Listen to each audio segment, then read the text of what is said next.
Sigue en el uso de la palabra, entendiendo que la diputada Ripoll ha terminado, el diputado Carlos Heller. Gracias, presidente.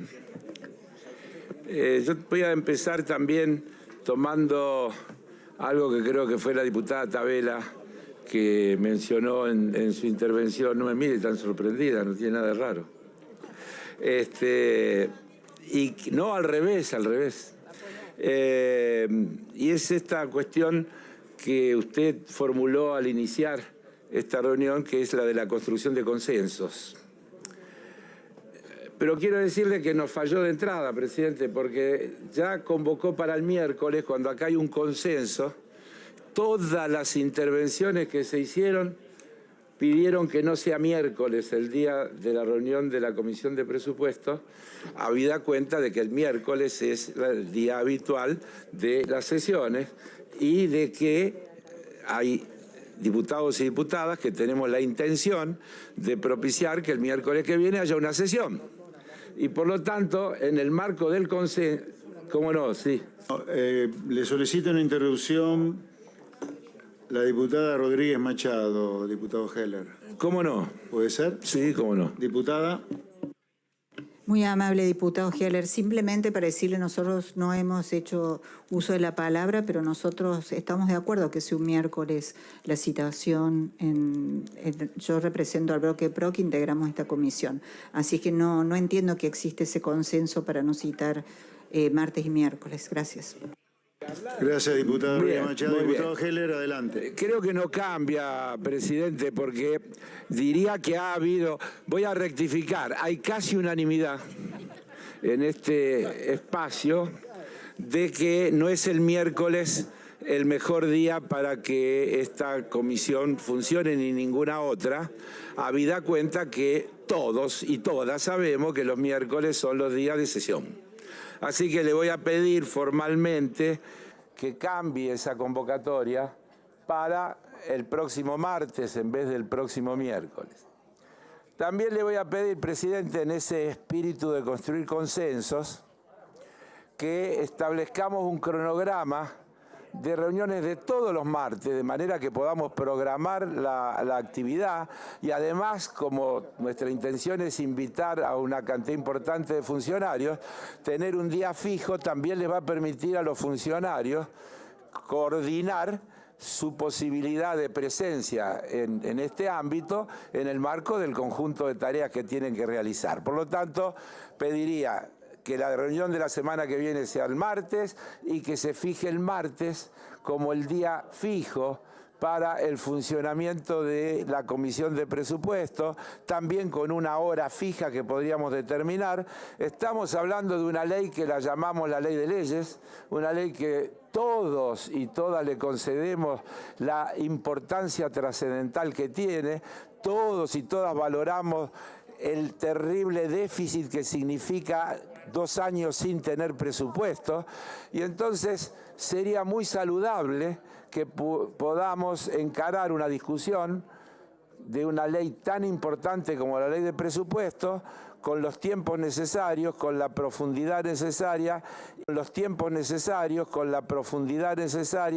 y con la presencia de todos los funcionarios que este ámbito estime conveniente que concurran, porque los funcionarios del Poder Ejecutivo tienen obligación de concurrir al Parlamento cuando son convocados y sobre todo cuando son convocados para tratar una ley que tiene la trascendencia que tiene la ley de presupuesto. Por lo tanto, son cuestiones formales que le quiero pedir en el ámbito del temario para el que está programada esta reunión, porque podríamos hablar infinidad de cosas, pero voy a tratar de salirme lo menos posible de ese temario.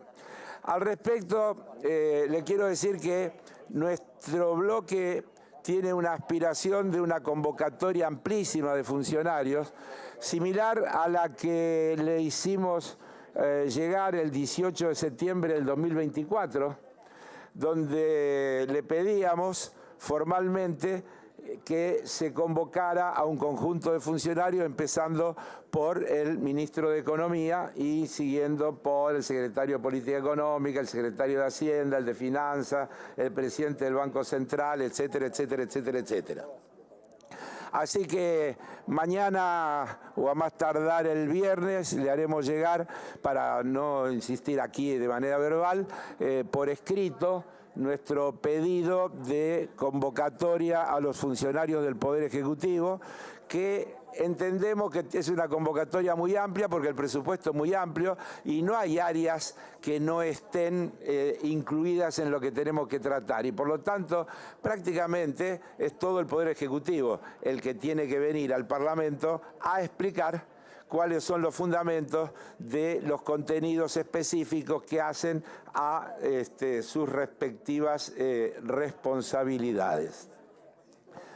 Si queremos trabajar en un clima de consenso, que no significa que no tengamos diferencias, porque las tenemos, nuestras diferencias son conceptuales, pero podemos consensuar, digamos, democráticamente y serenamente lo que tiene que ver con las formas, porque las discrepancias que tengamos conceptuales no tienen que impedirnos que podamos consensuar metodologías respetuosas de las instancias constitucionales, respetuosas de los procedimientos que están establecidos en los reglamentos, etcétera, que hacen a nuestra convivencia también en ámbitos como este. Así que le dejo planteado, presidente, como una propuesta concreta que espero en el ánimo de ese consenso que usted señalaba al iniciar su intervención, sea tenida en cuenta. La otra cuestión que quisiera formular, también como carácter de pedido, y entendiendo que no se puede obviar, es que es imprescindible que tengamos en detalle los contenidos de los acuerdos que nos han anunciado ayer o hoy del Tesoro o el gobierno de los Estados Unidos con el gobierno nacional. Porque se trata de cuestiones absolutamente que tienen que ver con la economía, no estamos hablando de otra cosa, estamos hablando del funcionamiento del Estado en una cuestión absolutamente trascendente.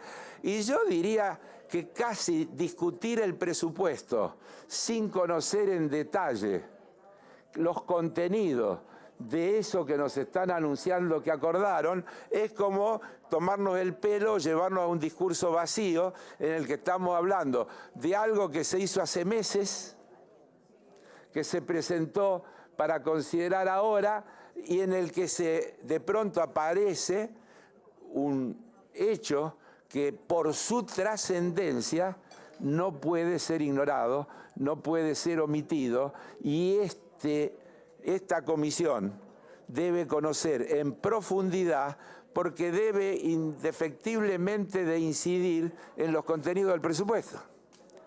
Estamos hablando de una operación amplísima yo vi ayer que el presidente de los Estados Unidos no le gusta el término salvataje, pero no me sale otro, podría ser blindaje, pero no es bueno tampoco. Creo que están todos gastados los términos, Martínez.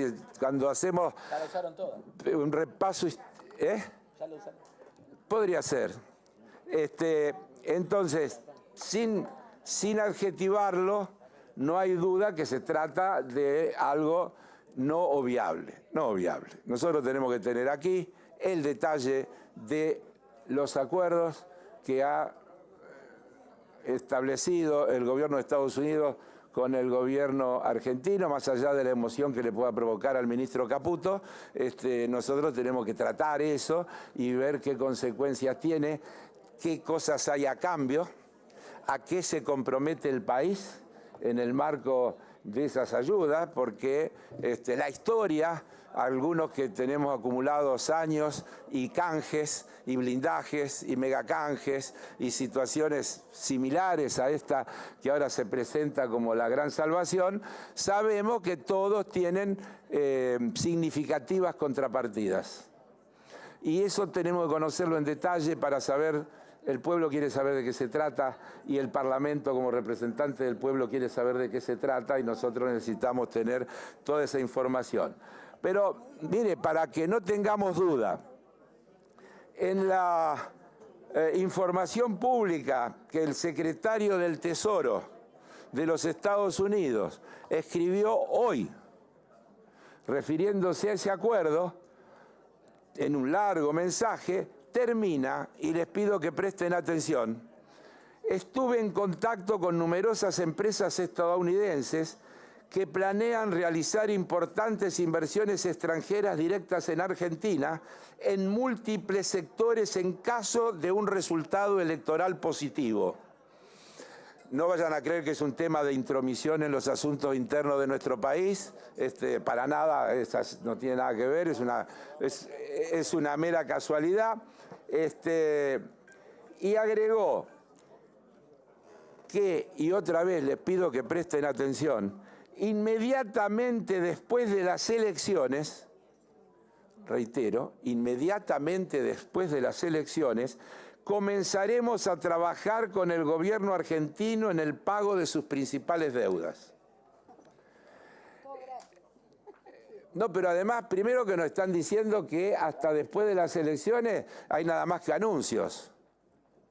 Porque si yo entendí bien, inmediatamente después de las elecciones, acuérdense que en el párrafo anterior decía en el supuesto de que el resultado sea favorable, no está claro favorable a quién, ¿no? Uno puede intuir, pero claro, ¿qué quiere decir favorable? Pero favorable, en el caso de resultado favorable, inmediatamente después de las elecciones, comenzaremos a trabajar con el gobierno en el pago de sus principales deudas. En síntesis, hubo un anuncio que tenía como objetivo, yo me animé a decir la semana pasada, que todo esto era una operación montada y que la disparada del riesgo país y del tipo de cambio de la semana pasada era el preludio para lo que iba a suceder y que era una crónica anunciada de esta cuestión y me atreví a vincularlo con los dichos del designado embajador norteamericano en la Argentina, Lamelas, cuyo apellido me preocupa,